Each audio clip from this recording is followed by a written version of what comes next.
Hey, this is Ryan Tucker, and we want to thank you for listening to the Unchangeable Truth podcast. In this podcast, we get to dive into Pastor Stephen's weekly sermons right here at Highland Park Baptist Church. We would ask you to rate, like, subscribe, and comment. And again, we are honored and thankful that you have chosen to listen to the Unchangeable Truth.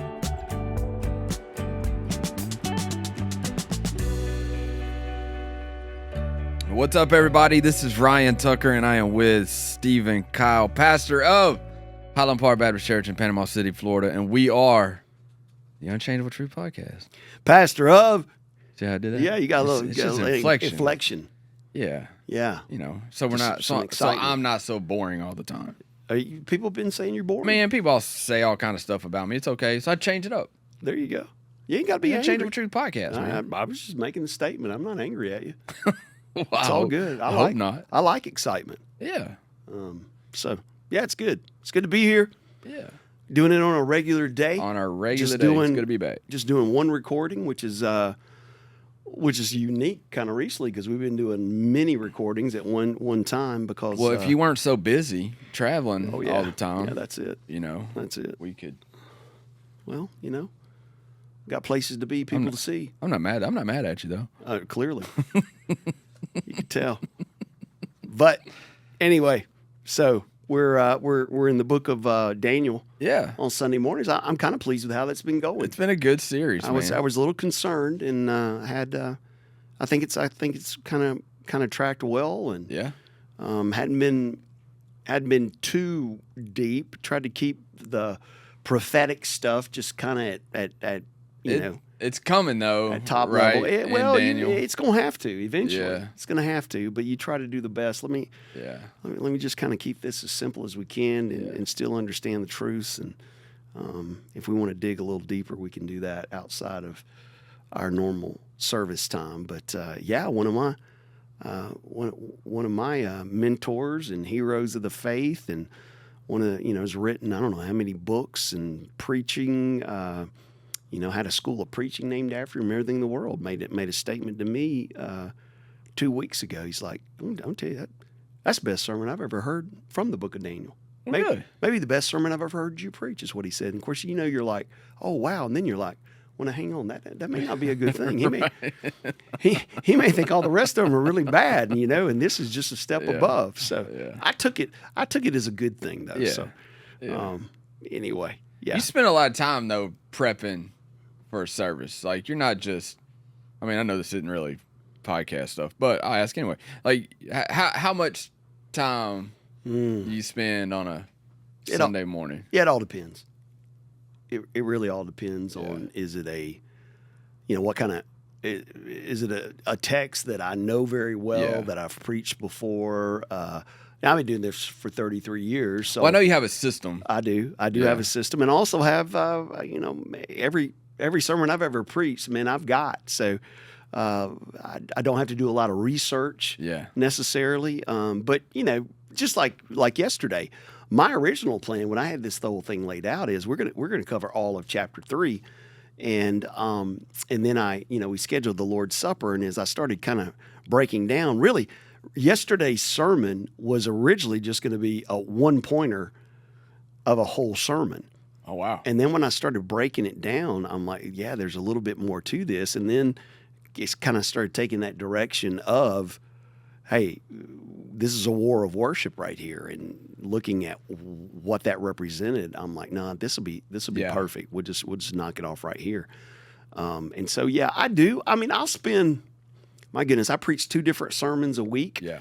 And usually I don't spend as much time on our midweek stuff as I do the Sundays, but the midweek that we've been doing this context series, I've been spending a lot of time on it. So 30, 40 minutes each. Yeah.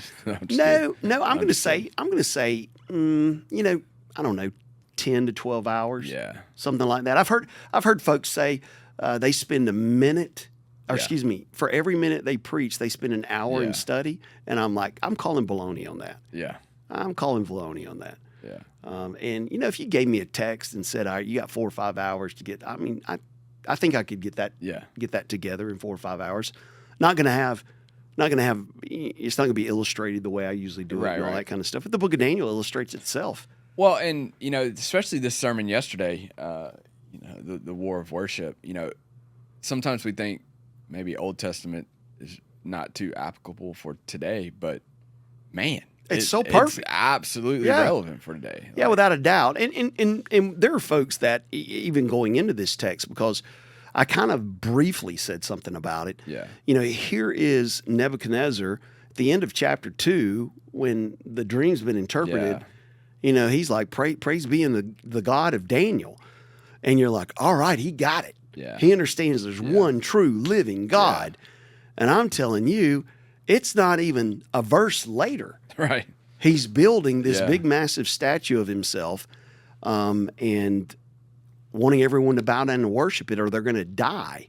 And he meant business. And so you're like, okay, then maybe he didn't follow the one true God. Man, I don't know. You're going to see things throughout there that would lead you to believe, because this is not going to be the first time he's going to be like, oh, yeah, praise be the one true God of Daniel. Yeah. And then all of a sudden you're like, well, look at what he's doing now. Look at what he's saying now. Yeah. It seems like he really doesn't know that one true God. And for 2 weeks straight, I kind of made the illustration of him to a current political figure. And, nobody amened it, so I don't think anybody liked that. But nobody said a word about it. No emails? Yeah, no emails. But yeah, I mean, you're like, all right, they got it. And then all of a sudden they'll say something, they'll do something. You're like, yeah, man, that didn't sound like. But I think the point that was made yesterday with how we so flippantly use the word worship as though it's an event. Yeah. It's not a verb, it's a subject. That's the way we tend to focus on. That we don't even have to sit there, well, was Nebuchadnezzar a follower or was he not a follower? Because I've known plenty of genuine followers of the Lord that easily fall in this same same pit that he found himself in. And I say myself, there are times in my life, my goodness, I've done this enough. I know what to do next. I know what to say next. Yeah. I know how to go through the motions. Yeah. Anyway, so yeah, I like it. I like Old Testament. It's rich. Yeah. There are folks that want to. Well, it's not that big a deal. Let's really focus on New Testament, and I'm going to disagree with that. It's just so good. It's still applicable to us today, and it still points to Jesus Christ. And so I don't think we need to be unhitched from the Old Testament. I think it's what one guy said.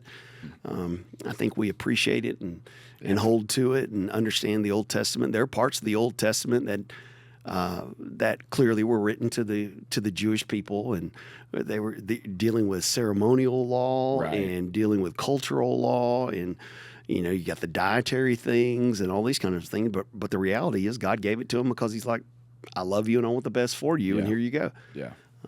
And I would say that's true for us today. We have to take that principle and put it to play in our lives, or start living it out in our lives.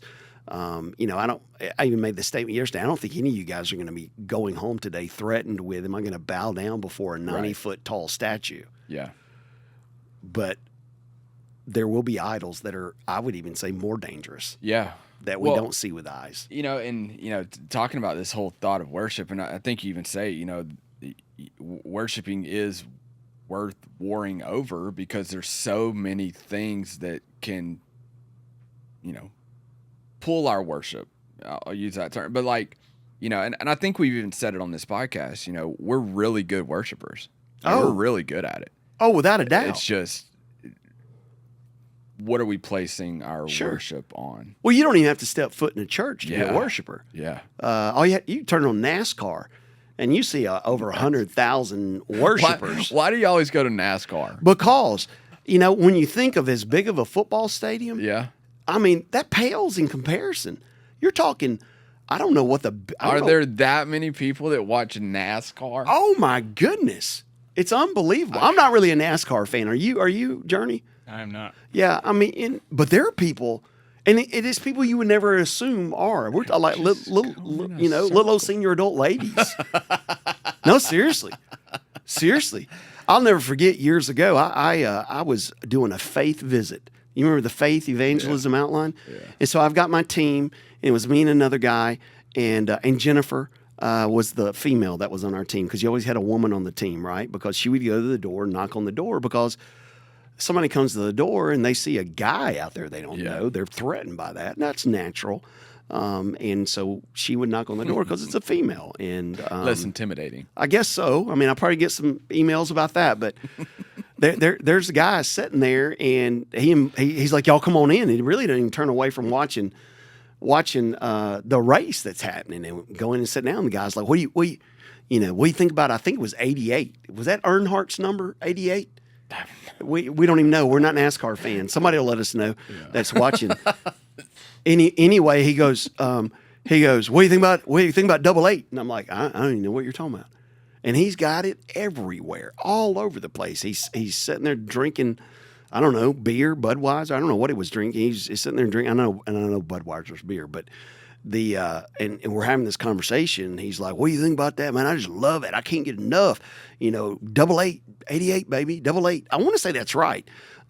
Journey is doing some investigative. Yeah, he's our researcher today. He's our research right now. But anyway, and this guy, he had a little dog. Was it 88? That's what I thought, 88.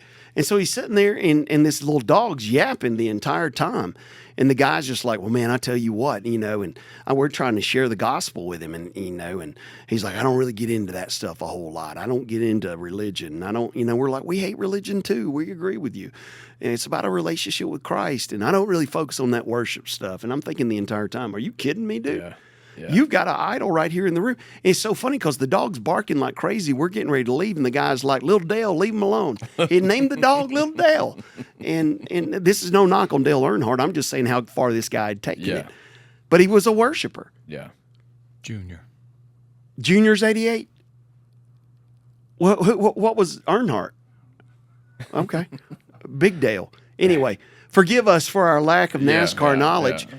But I always go there because you're talking 120,000 that'll gather together to watch these races. I was just curious, like I've heard you reference it several times before college football. Anyway, well, it could be anything. Yeah. Dale was 3. Well, I guess he was talking about Dale Jr. then. I don't know.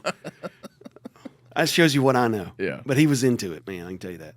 Well, again, and we'll talk about it in a little bit, the object of the worship. But, as King Nebuchadnezzar is building this thing, you talk about how, he really wants to exalt himself in all of this, which, again, we're probably not, building statues of, Ryan Tucker out in the yard, but to exalt myself. But we do it in so many other ways. And yeah, I would say we may not be building a statue on the plain of Dura, but we're building statues in our heart. And it tends to be more on us. Yeah. Look at me. I don't think a lot of people sit there and say, you know what, I think, what I'm going to do, I'm going to worship myself. Yeah. I don't think folks say that. But when you examine the life, you're like, no, that's really what you're doing. You are in that number one spot, number one position. God's made it very clear. Hey, man, that number one spot's reserved for me. Yeah. And I tell folks, the way that thing should play out is, number one, God. No one above or below. And when I say God, I mean Jesus too. Jesus, God in the flesh, right? You can't know God the Father unless you know Jesus Christ the Son. So you have God, number one. Number two is your family. And then number three, I don't know. I mean, I'm going to say church. That's the way it plays out in my life, the local body of believers. But everything else is going to come after that, career and all those kinds of things. But what happens is we'll put all those other things here. We'll push God all the way down to the bottom, almost like, hey, if I got any time or anything left over, any devotion, I'll give it to you, God. Yeah. Or I'll give you major holidays. Yeah. Yeah. And my goodness, we've just elevated something else into that position that is reserved for God and God alone. Yeah. And I even tell folks, hey, you want to know what the God is in your life? What do you talk about the most? Yeah.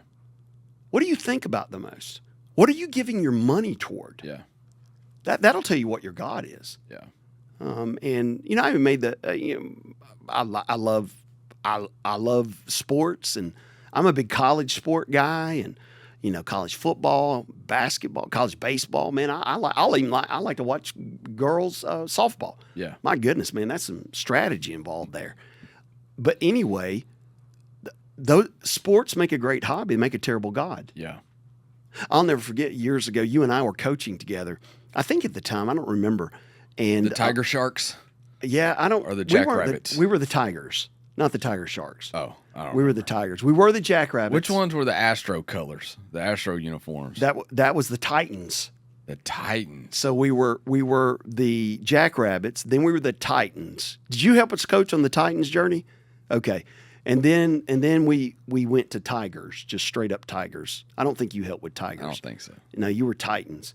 Anyway, I can remember. I was asked to pray at a closing ceremony, and naturally, I want to do that. So I get up there, and before I start praying, I just said, "Hey guys, I want to make a statement before we start praying." And I'm like, baseball's a great hobby. Isn't it great fun? The only problem is baseball makes a terrible God. And there were people looking at me like, what is he talking about? What does he mean? Yeah.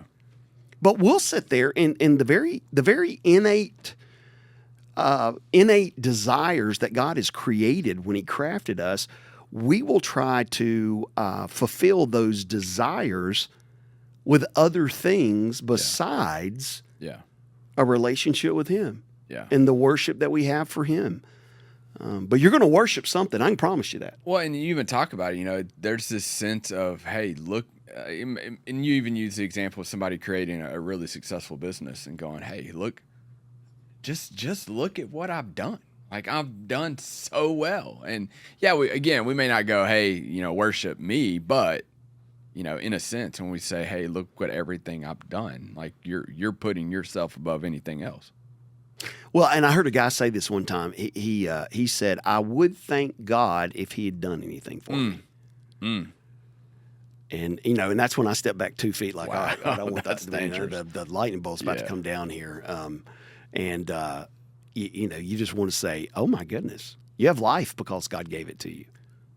You have the brains to do what you do because God gave it to you.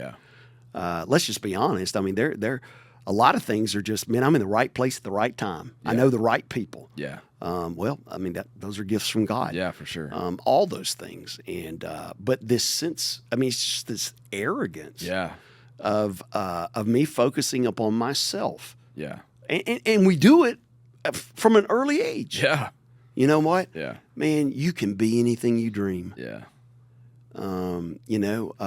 There's nothing stopping you. We'll even say this about America. I mean, anybody can come to America and the American dream. Yeah. You can make something out of your mind life. to it, you can do it. Absolutely. And please hear me. I'm not against those things. I'm not wrong. And this is my catch to that I say all the time. As Americans, we love pulling ourselves up by our bootstraps. And I'm like, we don't even have boots on. but I understand what they're saying there. Don't be lazy. Yeah. Well, I think you can be content in who you are in Jesus Christ, and you can desire to worship him with every bit of your fabric and still not be lazy. Yeah. Yeah. And I heard a guy say this recently, and he said, somebody said, I just don't understand why you're so excited when it comes to things about the Lord, man. You're almost over the top. And here's what he said. He said, well, when I was following Satan, I gave it 100%. And I figure I'll not give God any less. Yeah. And I'm like, that's a strong statement. Yeah. Because that's true. Man, when you're running down that road headed to hell, man, it's a breakneck speed. Yeah. That 8-lane superhighway, right? Yeah. And so anyway, let's be careful when we say the word worship. Yeah. It's not the I've scheduled worship on my calendar. Yeah. No, worship is something that you do from your heart. Yeah. Well, then let's in our few minutes that we have left, let's talk about the object of worship, right? Because you mentioned that a little bit, and I think it was just really good for us to kind of have some clarity, and even some, as we were able to do the Lord's Supper yesterday, just having this self-examination, just thanking God for what he's done, remembering the things that he's done, looking at our own life. But, so we have this exalting self. You even talk about there's also this attempt to elevate man and all of this, and it kind of goes along with that. But, you really spent some time on really looking at and thinking about the object of our worship. It's not, Nebuchadnezzar built a statue of they say it was a man. Well, that's what the Septuagint Yeah. says, and if people are like, "What's the Septuagint?" Well, that would have been taking all these different Greek texts and bringing them together, and so the Septuagint basically says it was a man-like image. Yeah. Which would make sense. Right. I mean, if you think of who Nebuchadnezzar is, Yeah. Well, why would he have built it as anything else? And then your last point, this idea of enforced worship, but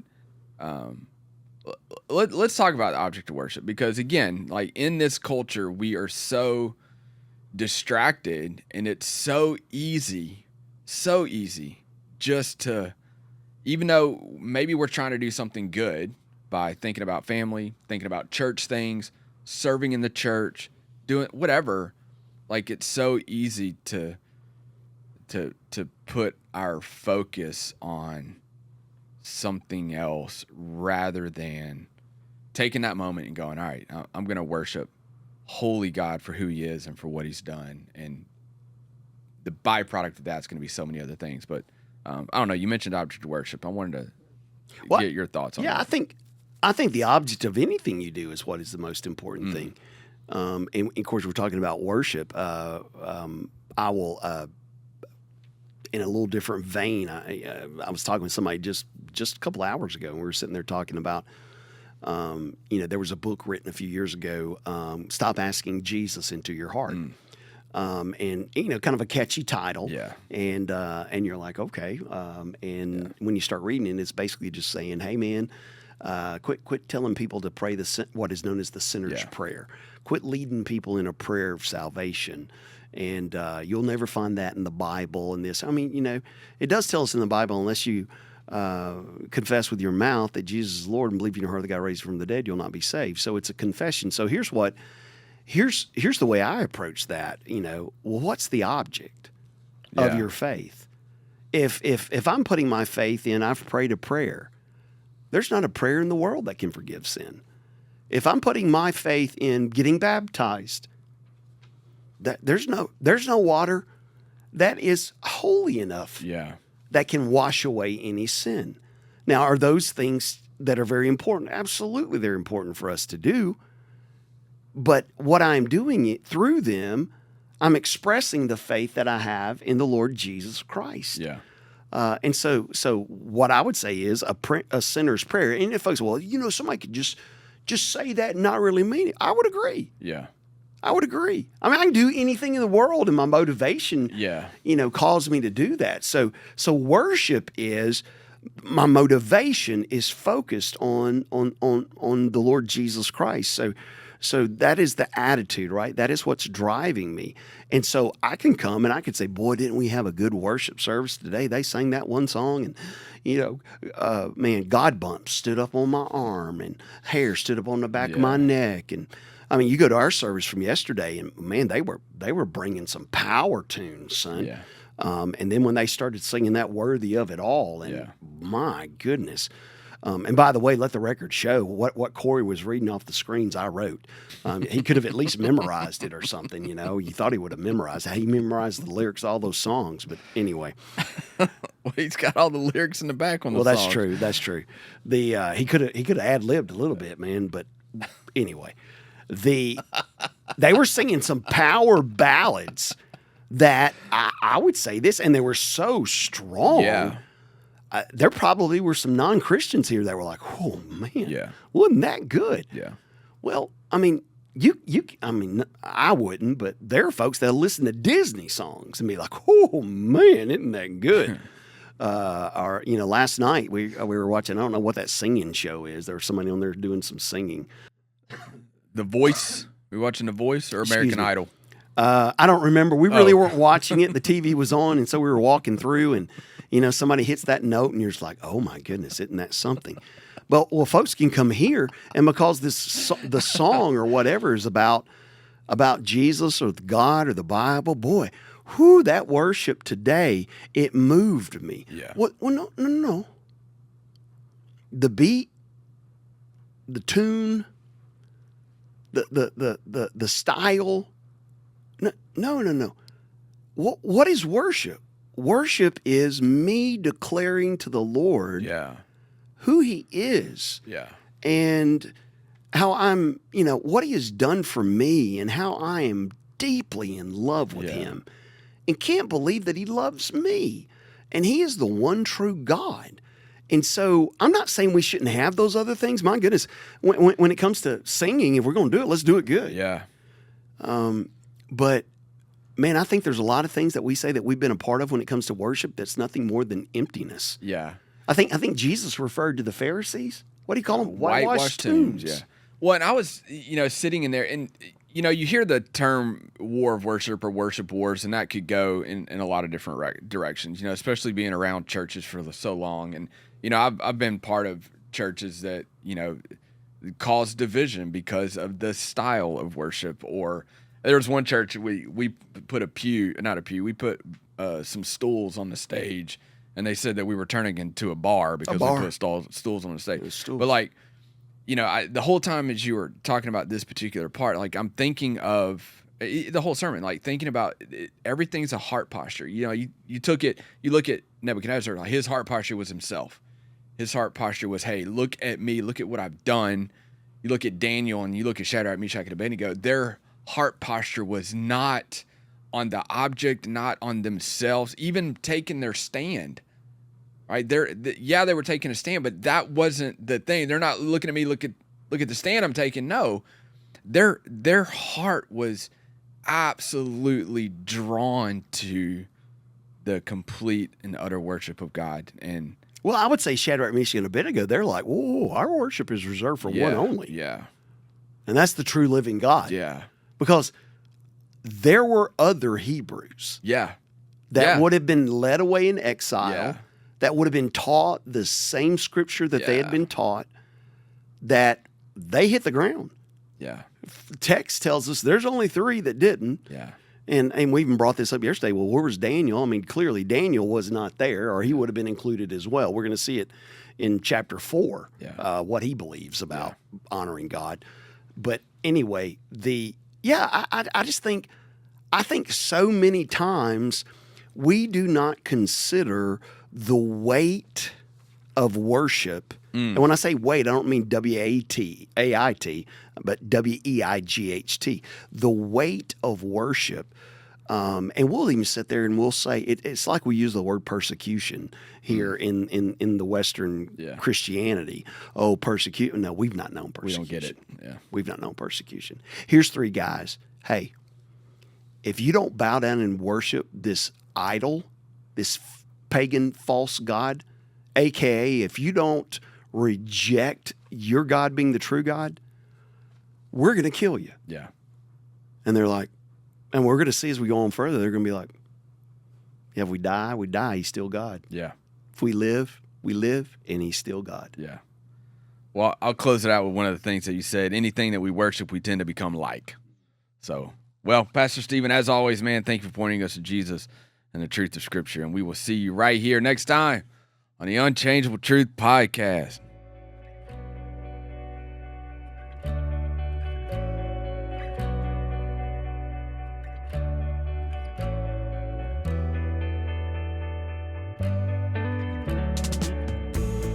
This is Pastor Stephen Kyle, and I would like to thank you for listening to this week's episode of Unchangeable Truth.